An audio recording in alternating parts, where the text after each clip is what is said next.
What's good, guys? Oblivionpma here. We're going to be doing a quick review of the Lord of Hatred content that's coming up.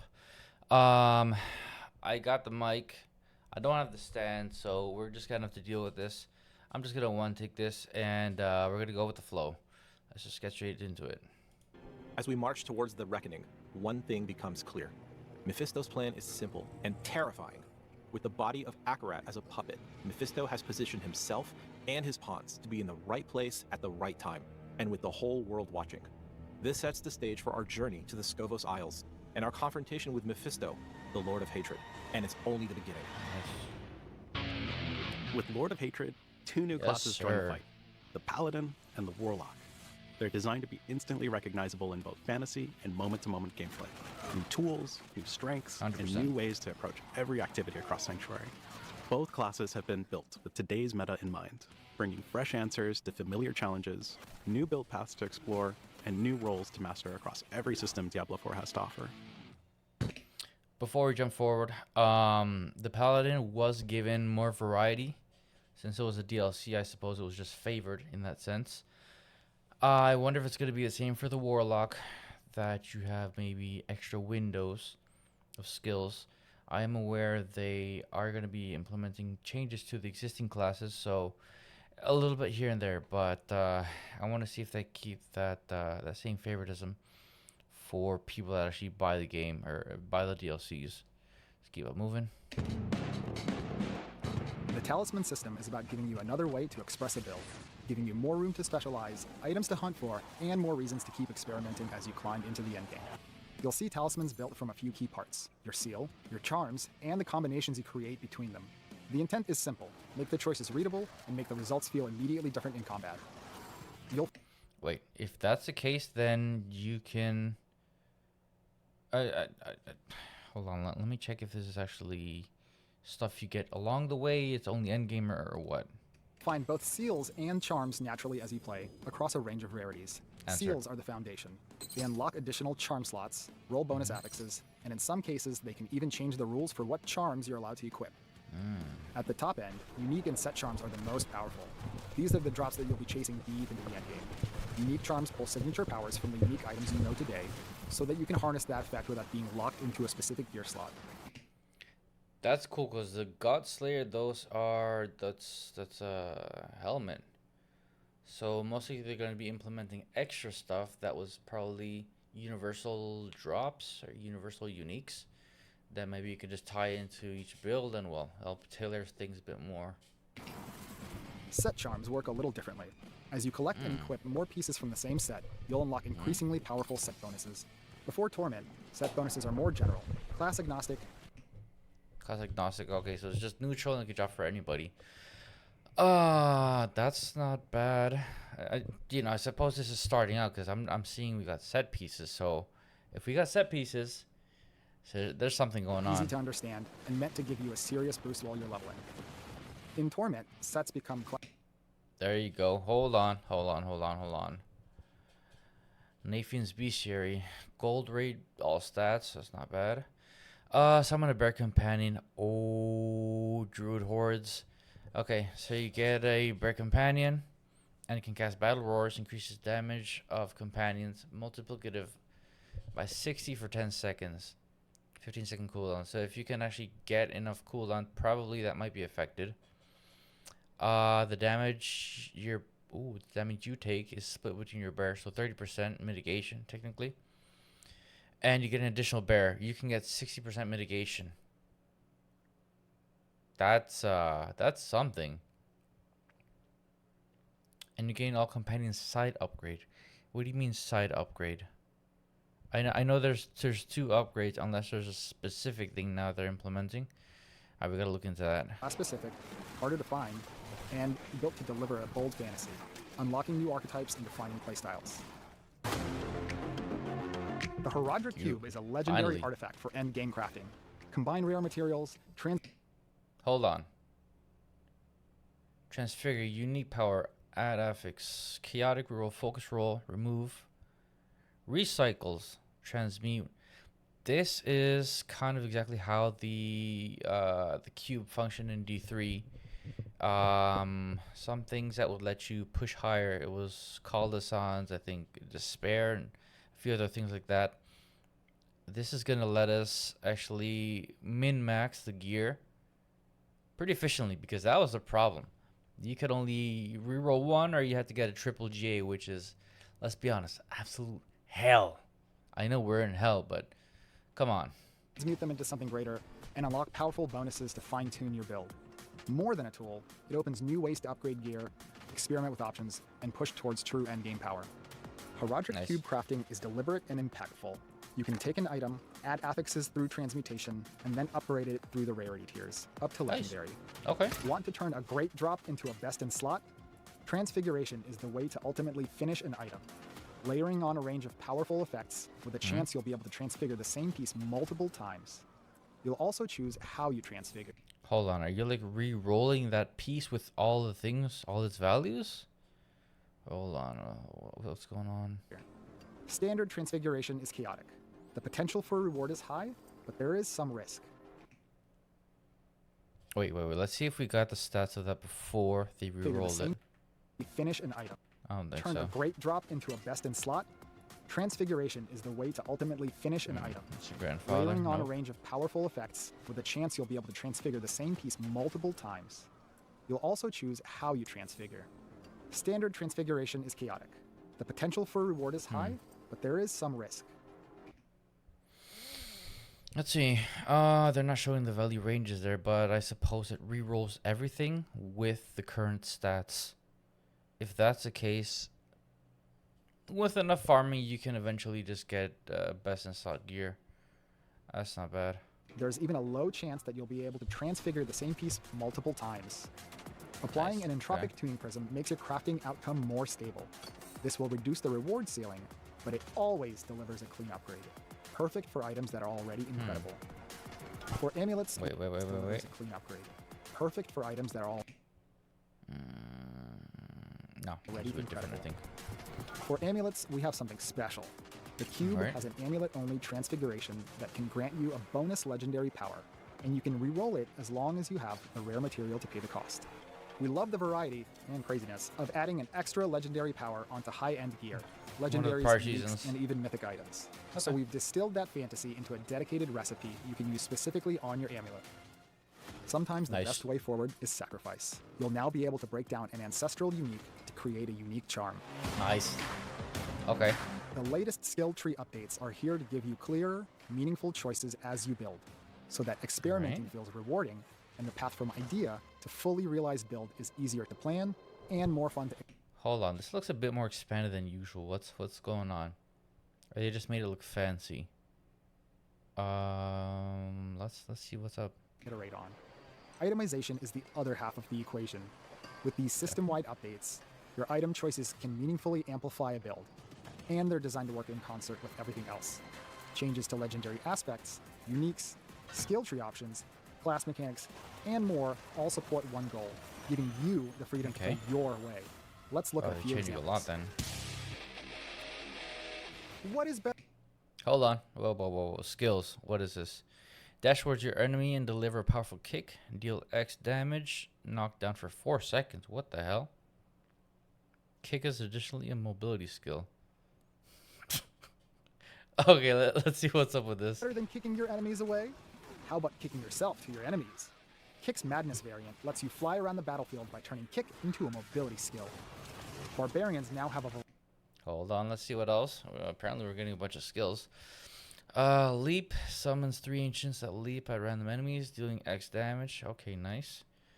Okay, so it's, you may only select one upgrade. I'm not picking up on that.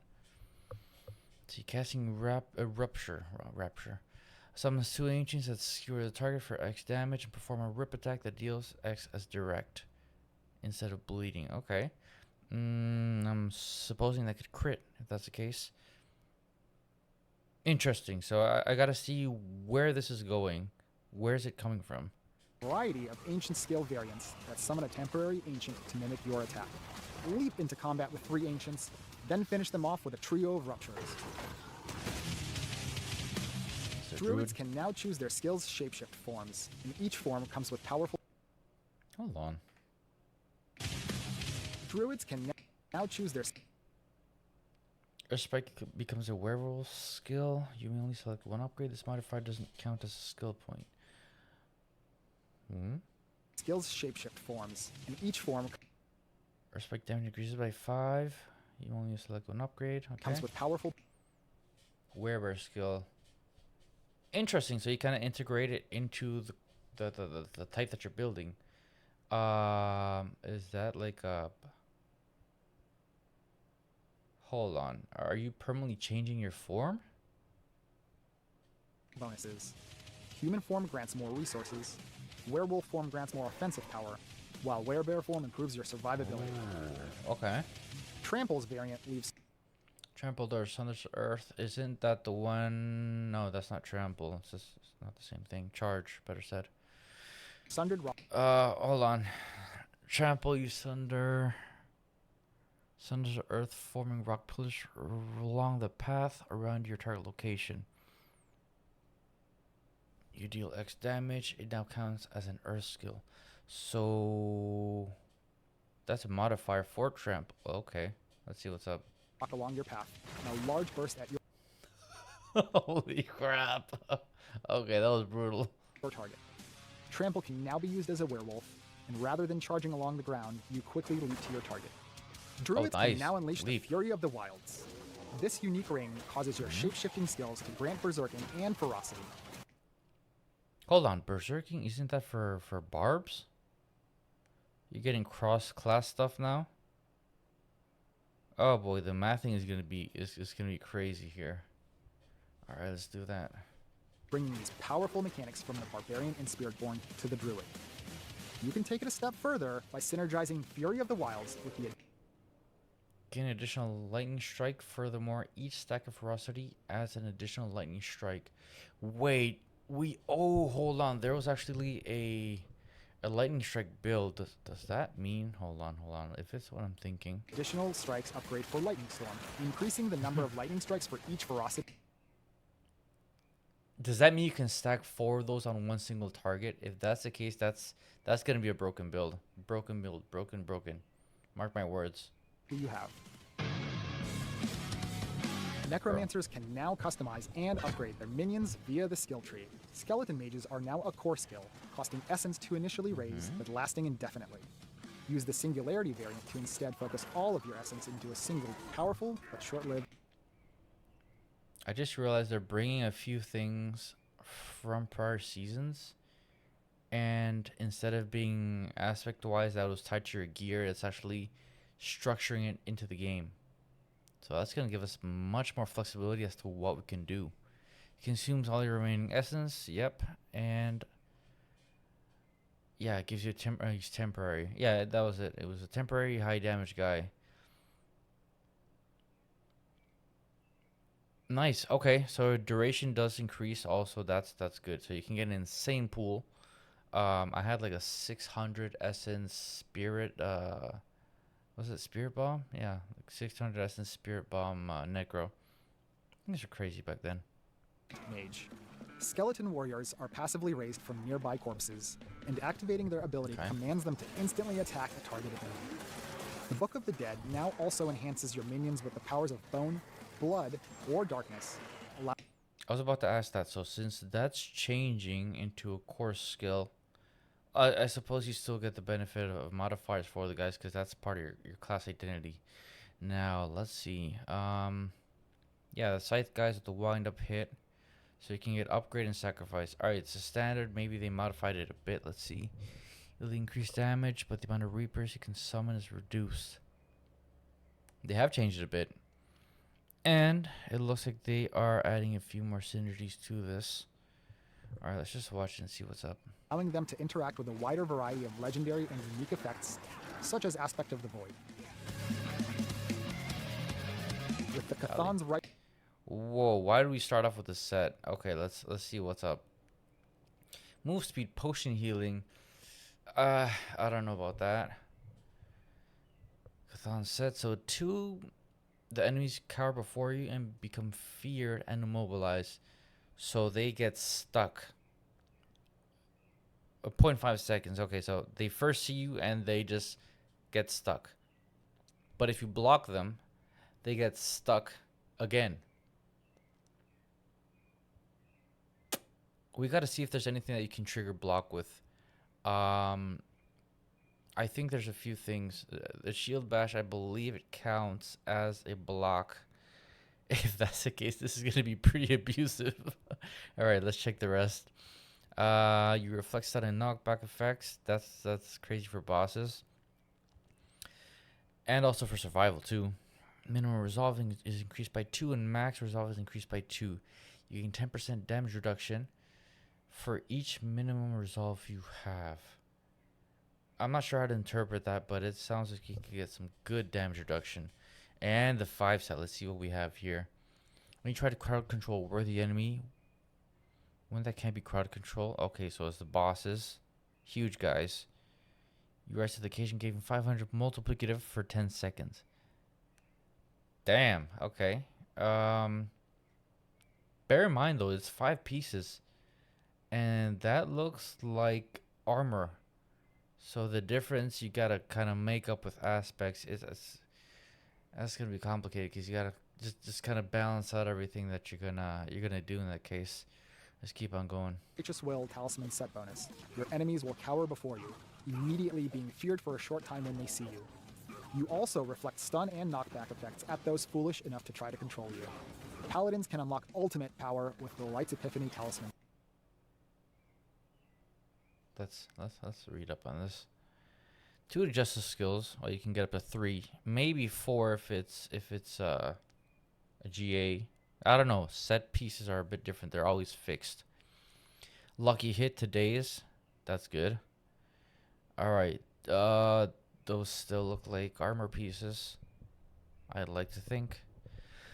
Disciple skills reduce cooldown of Arbiter of Justice. Okay. I think they actually changed a few things from the launch with the Paladin, and they're implementing into the sets. Okay, nice. So that's going to be the same thing. You get a lot of cooldown and just keep on going. Increase damage with Arbiter and max life. That's multiplicative life. As if the Paladin wasn't tanky enough. Although I haven't played in a while since the Paladin launched, so let's see what we have in store there. Arbiter get... Nope, I already read that. When you cast Arbiter of Justice, unleash all ultimates. What the hell? Okay. Heaven's Fury Fortress and replacing Arbiter of Justice with Zenith. Oh, that's freaking insane. You get that for 10 seconds, so you can do the Zenith. Technically, if you put... Oh, no, you can't put 1 point into each. So you have to pick a good ultimate and then just go from there. Well, it would have to be Arbiter of Justice then. Still sounds good because you can get multipliers from from your gear. 500%. Okay, I'm seeing that's a staple. 500 multiplicative. And it becomes Disciple. Ooh. That's gruesome. There were some crazy synergies back then, at least. I'm pretty sure it's gotten even better. Let's keep on going. Set. Using the Arbiter of Light unleashes Heaven's Fury and Fortress and allows you to cast Zenith for a Is that Rurikon? I think it is. Shout out, my boy. short time. Dance of Knives is now a core skill, costing energy per second to channel. That sounds kind of broken. It was based on charges before, and you were able to keep it for a real long time, but eventually would kind of fall short. You had to get a few things to get that synergy up and running. Let's see what this is. Grenade Jumper. Dance of Knives now drops grenades instead of knives. Ooh. And it turns into a grenade skill. Okay, I'll be honest. There are some insane grenade setups that do a lot of damage. I'm talking nearly perma CC.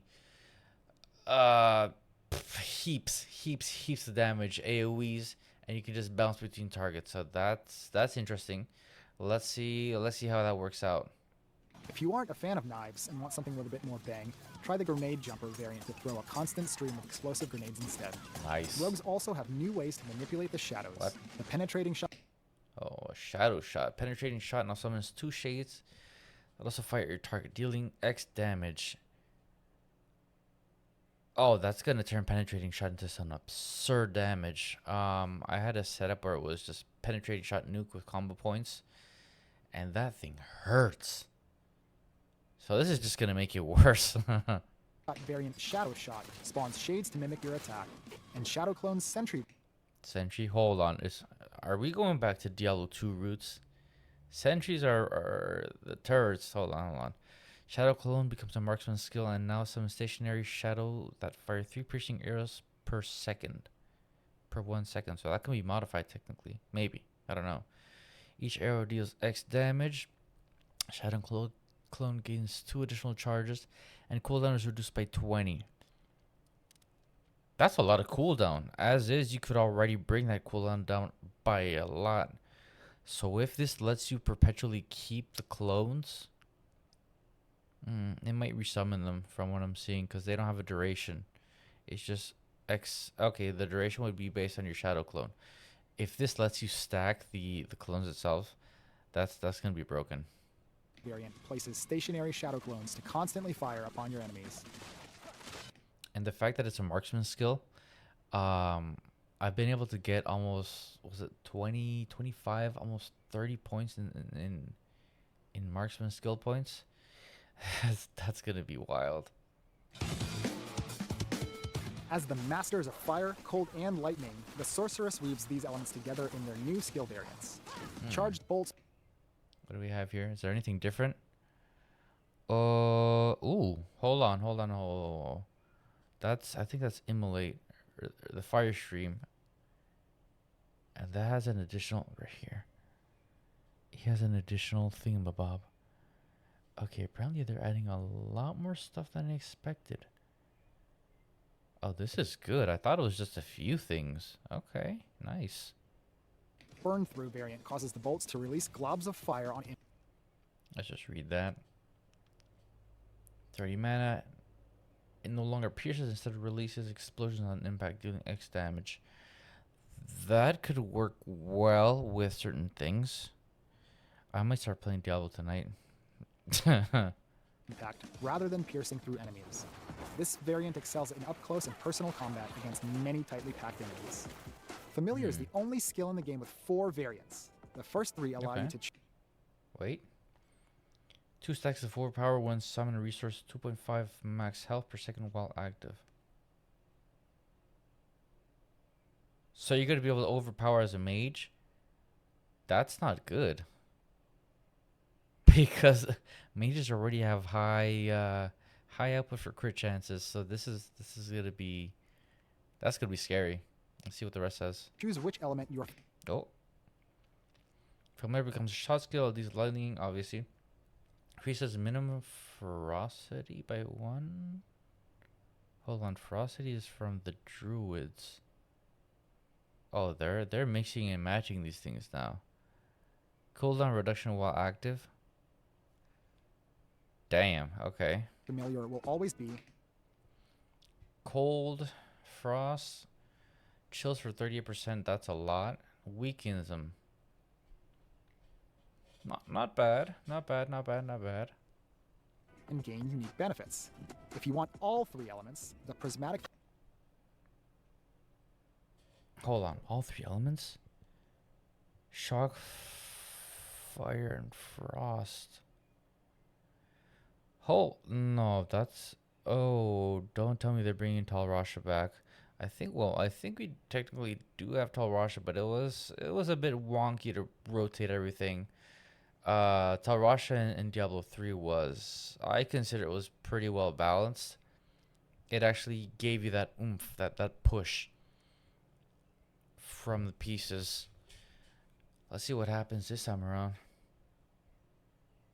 Familiar option is for you, causing each of your spellcasts to trigger an explosion of the matching element from your familiar. No, that's crazy. Crackling Earth converts Concussive Stomp to an Eagle skill, removing the gorilla-themed crowd control effect. Oh, Concussive Stomp comes an Eagle skill, okay. Lightning, nice. Yeah, I remember these crazy lightning builds when the Spiritborn came out. It was just... No, it was just no. I think it's still there, though. I think you can still do that. Electrifies the ground, spark your enemies for X damage, 2 seconds, causing them to drop Storm Feather. If you can spam that, that's going to be something. And instead dealing lightning damage and creating Storm Feathers for each enemy hit. This synergizes extremely well with Aspect of falling feathers. Moving with a mobility skill or evade spawns feather behind you. Okay, feathers. Okay, it's kind of the feather spam setup. Let's see how they can push that. I'm pretty sure somebody's gonna figure something crazy out with that. Aspect of falling feathers to absolutely shred a group of enemies. With its new variant, Hold on. Infected force. Protector's also centipede skill. Ooh. Centipede spirit aids the protector, posing enemies for X damage each second, weakening and spawning pestilent swarms. Oh, pestilent swarms. Okay, that's gonna be dangerous in a good way. the Protector guards the infected forest. The Centipede Spirit assists by poisoning the area around the Protector, weakening enemies, and constantly spewing pestilent swarms. Warlock. The Warlock arrives as a brand new class in Lord of Hatred. This master of the occult binds demons to their will and unleashes devastating hellfire across the battlefield. The Warlock has a dual resource system. They're getting a lot of influences from D2 and D3. I'm surprised he didn't do that from the get-go. I'm pretty sure the team changed. They wanted to make something different and kind of revamped it. If that's the case, yeah, we're getting a ton of different, a ton of influences. This is a demon hunter from D3. Let's see if it's what I'm thinking. Your basic skills, like Doom, generate Wrath. Your core skills, There you like go. Hell Fracture, spend Wrath to unleash a powerful attack. Dominance is much slower to regenerate and is used for your greater demon summoning abilities, like Infernal Breath that spews fire at nearby enemies. It's exactly that. I think it was it Fury? No, Hatred. Hatred and Discipline. Okay, that's interesting. Let's see what happens. To unleash ultimate Armageddon Ritual. You can now channel Apocalypse for up to 6.66 seconds. Surprise. And rain down Brimstone, dealing X damage each second. What? Each second increases the file damage up to 666 bonus. That sounds huge. destruction, channel the Armageddon Ritual variant of Apocalypse, calling down to unleash Wait. Okay, I'm just checking out the tree because there's a few other things there. Nice. ultimate destruction, channel the Armageddon Ritual variant of Apocalypse, calling down a relentless already storm saw of that. fire and brimstone on the battlefield. Damn. Endgame in Diablo 4 should feel continuous. No stopping, no waiting, no friction between what you want to do and how you want to do it. The Yeah, fight to defend basically. Sanctuary continues in our new endgame system, War Plans. Choose your favorite activities, chain them together, and then customize the hell out of them. You start at the command Okay. table in Temis, the capital city of Skovos. You pick your activities with almost everything on the menu. As you make progress, your command table levels up, opening up a wider range of options, including higher node rarities. So this just streamlines the process of what we used to do. We go do dungeons, get stuff, get out. They just simplified the whole tree instead of actually finding a sigil, running whatever, going. That's what I'm picking up here, because you have dungeons, bosses. What are those events? Okay, that's nice, interesting. So you can get 5 activities. You get ranks. I suppose the higher you go, the more stuff you get, higher quality. Let's take a look at here at the side. Dungeon, Hell Tides, events, quests, pits. Oh, that's pits. Okay. All right. And deeper chains, with up to 5 activities in a single war plan. War plans also grant the ability to teleport directly to the next activity in your playlist, and eventually Thank back you. to Temis to claim your rewards and create a new one. Thank you. And if you I don't have a guess. Nightmare Sigil or a compass, not a problem. War plans can generate one on the fly if you don't have your own. War plans is all about giving you more choice. Want to burn through a stack? Wait. War plans is Helltide Harvest. Yeah, so you can actually. It gives you a little cute roadmap to do a bunch of things and then just get out of there. That's not bad, to be honest. Before, you had your own freedom and you could just go do whatever you want. I'm pretty sure you can still do it, but this kind of helps you get into a flow state. That's a decent quality of life update. I'm looking forward to it. And what's this whole thing on the right? all about giving you more choice. Want to burn through a stack Nightmare of sigils? Dungeon. Do it. Yeah, Want there to you- hard there you go. focus on one lair boss for your session? Go for it. War Plans does more than enhance your endgame, it connects it. Completing war plans will also feed into activity trees. Each activity has its own tree that you can invest in to What customize the- how it plays. You earn 7 Hold up. What's going on here? Nightmare Dungeons, you have 1, 2. Why so much modifiers? So it's 5, 5, 3. I'm guessing it orients it towards something, maybe magic find, gold find, and materials? I don't know. Each activity has its own tree that you can invest in to customize how it also feed into Hold on. activity trees. Each activity has its own. That looks like a lot of stuff, and that's I'm supposing depending on what it is, you get X type of modifiers. Maybe goblins, specific of things to that. Hell ties, you get cinders. You used to get the upgrades for the nightmares. Let's see what happens. Own tree that you can invest in to customize how it plays. You earn 7 points per activity, so this is where you'll have to make real decisions. Let's look at the Lair Boss tree, because it's a great example of how deep this can go. You can tune your rewards with nodes like Lair of Runes for more rune drops, Lair of Plenty for an extra horde chest, Golden Horde to convert low-tier items into gold, or Exotic Armory if you're looking to gear an alt. Then there's cross-pollination. Oh, Pulling that's Lair cool. Or Exotic Armory. This is for me. I'm that guy that always make alts because I have a lot of time, like a lot of time. So I sit down. I'm gonna do like 16-hour sessions on my days off, and that's that. And I'll probably end up making 2 characters and leveling everybody and getting a bunch of crap. That's what I'm looking forward to. If you're looking to gear an alt. Then there's cross-pollination, pulling Lair bosses into other activities to remix your runs. Grigwar's Gambit can spawn him from Helltide chests. Embers of Anguish brings Anzari really? into the pit. Out of the Cold That sounds allows bad. Beast and Ice to join every Nightmare No, Dungeon boss I fight. don't want a beast. No, The I pit don't want a tree beast. gives you a completely different kind of control. You can dial up risk and reward with Choron's Haste. Pit gains haste master objective. When you kill Guardian, gain +1 glyph upgrade chance. Nice. That's actually gonna let you power gear stuff or power level them.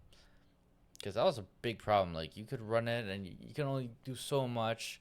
They eventually implemented the XP and you get a little bit more here and there. But damn, that's good. Heart of Stone, the Pit Butcher, or modifiers like Damned Thieves. What? And reward with Choron's Haste. Heart of Stone, let me the pop. Pit Heart of Stone, fragile relic that is dropped after taking sustained damage and breaks after dropping 10 times. While you carry it, enemies can drop the bonus progress orb. What's the progress orb? After slaying the Guardian, Choron's petal appears. Deposit the heart to claim. Ooh, so it's multiple things to get glyph upgrades. You already got 2. And the Pit Butcher. The Butcher has a chance to appear anywhere in the pit.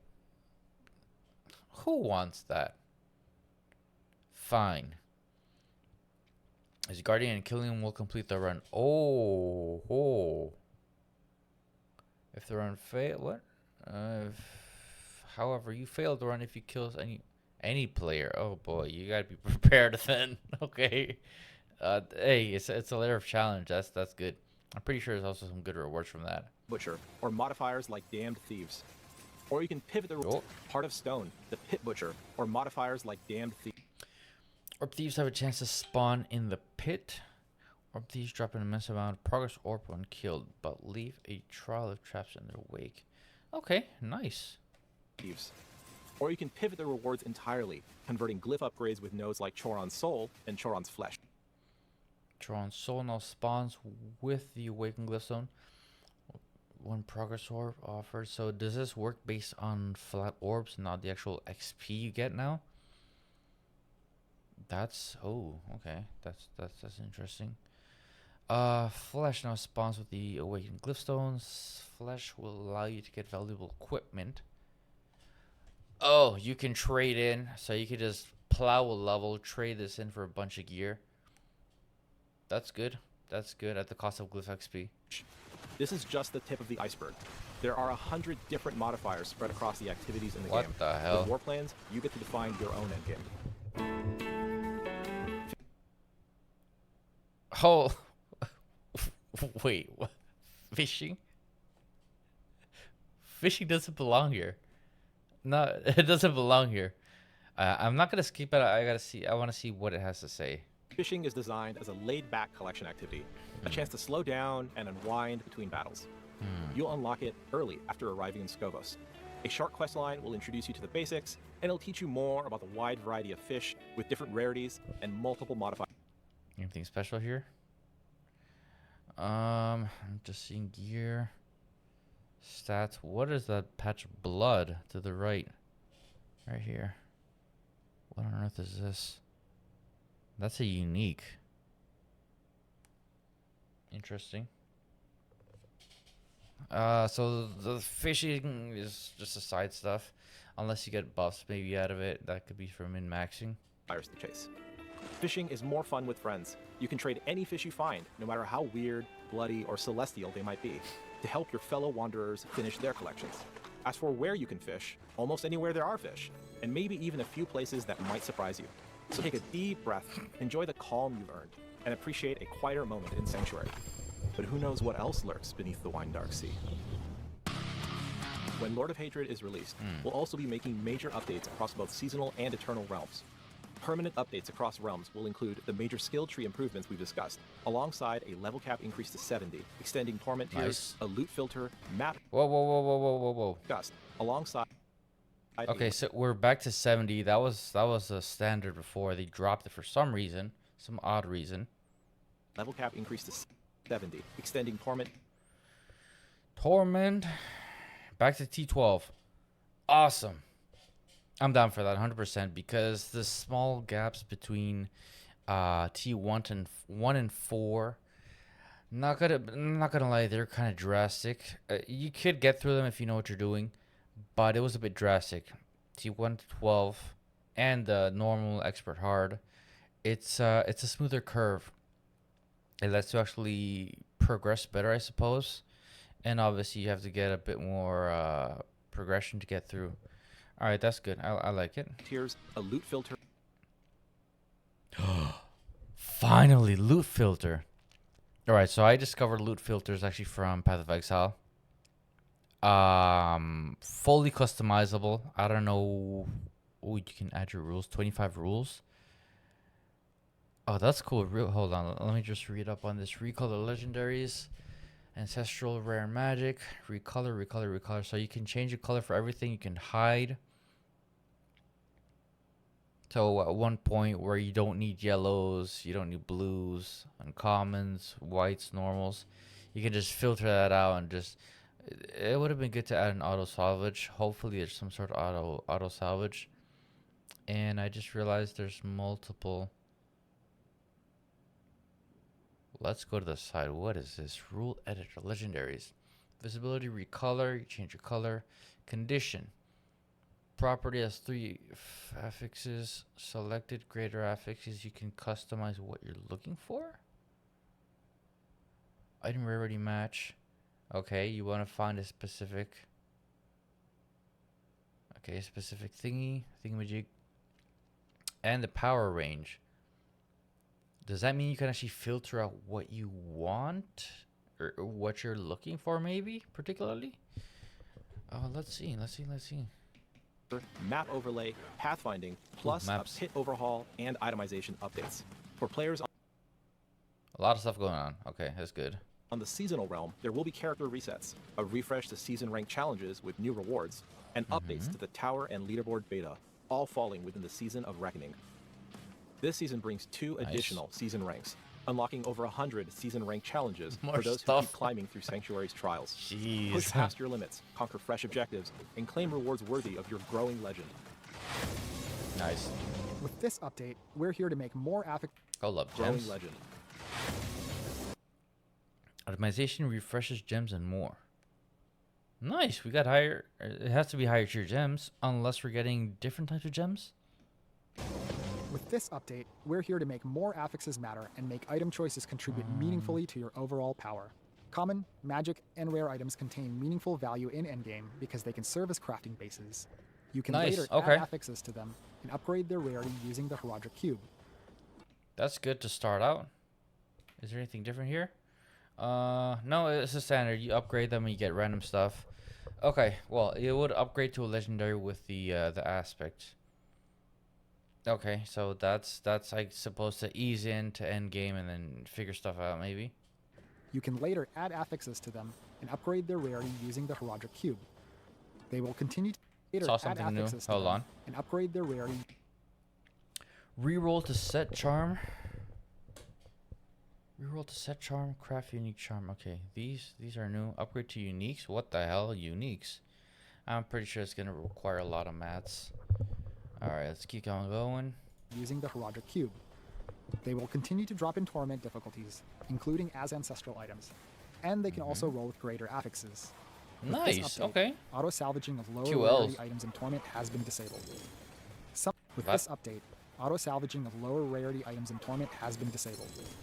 Something we're excited about is damage What? multipliers on gear. Why? Gone are the days of tossing out items with additive damage.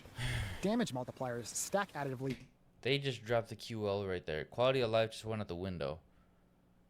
Instead of keeping auto salvage, if you want, if they're saying disabled, you can't auto salvage anymore. That's one thing that we always had an issue with, and it was actually in Diablo 3.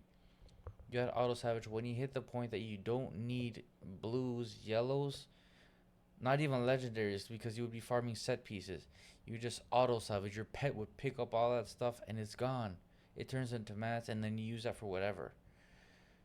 I hope it's not what I think it is. Gone are the days of tossing out items with additive damage.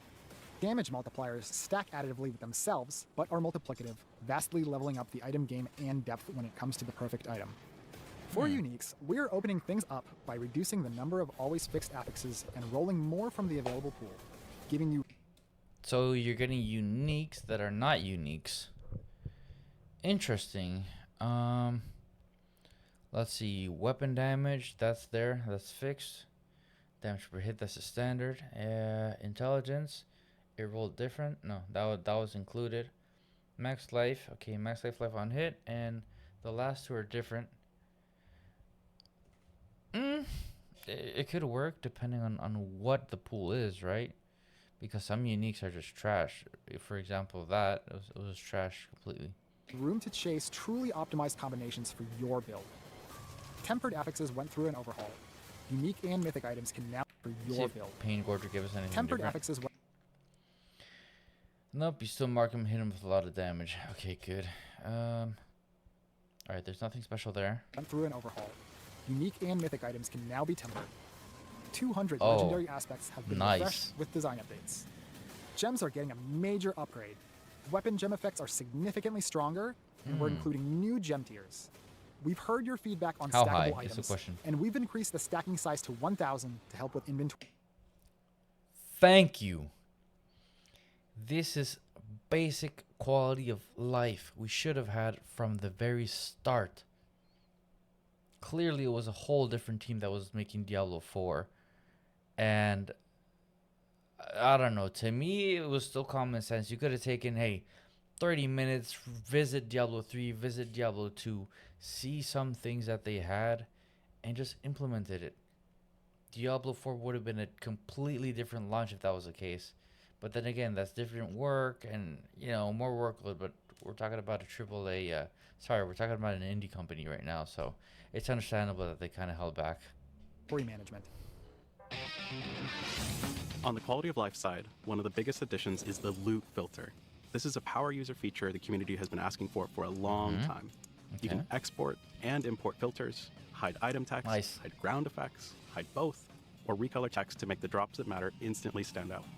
Hunting Okay. for the perfect 4 out of 4 base, you can call out the affixes you care about and set a minimum number required. So Are you those kidding upgrade-ready me? items pop while the noise fades away. Damn. filters Wait. will also- Let's see. So those I want to see what 4 out of 4 filters base, there are. you can call out the affixes you care about. And So everything possible, you just set the values you're looking for, and you just go ham. Okay, that's gonna be the way to min-max here. and set a minimum number required. So those upgrade-ready items pop while the noise fades away. Loot filters will also support newly introduced systems such as the Talisman. Nice. The map overlay is here, and it completely changes how combat and moment-to-moment flow feels in Diablo 4. When the overlay Guys, the indie company did it. The indie company finally did it. They implemented the perfect Diablo 2 overlay. The map overlay. That was a high five. I'm proud of this indie company. Indie company's pulling it off. Is up, the minimap gets out of the way to broaden your view of the game space, and you've got quick controls to tune it on the fly. Keybinds for opacity, keybinds for zoom, and options to adjust the coloration of the overlay to match your preference. Snap. Okay. For those looking to continue with the smooth flow, you can enable pathfinding, which draws your route through Sanctuary directly to your destination. I like that. You'll no longer need to stare at your minimap to make sure you're headed the right way. Yeah, The I was level doing cap that has a lot. increased, expanding the ceiling for long-term progression. Torment tiers are being refined as well to support a consistent feel as you progress further, and to match the reward. As D3. They're pulling so much from D3 and D2. It's incredible. Let's track better with the risk you're taking. We've made important improvements to layer bosses, focused on clarity, choice, and cleaner loot chasing. Every layer boss now has its own dedicated pool of unique items.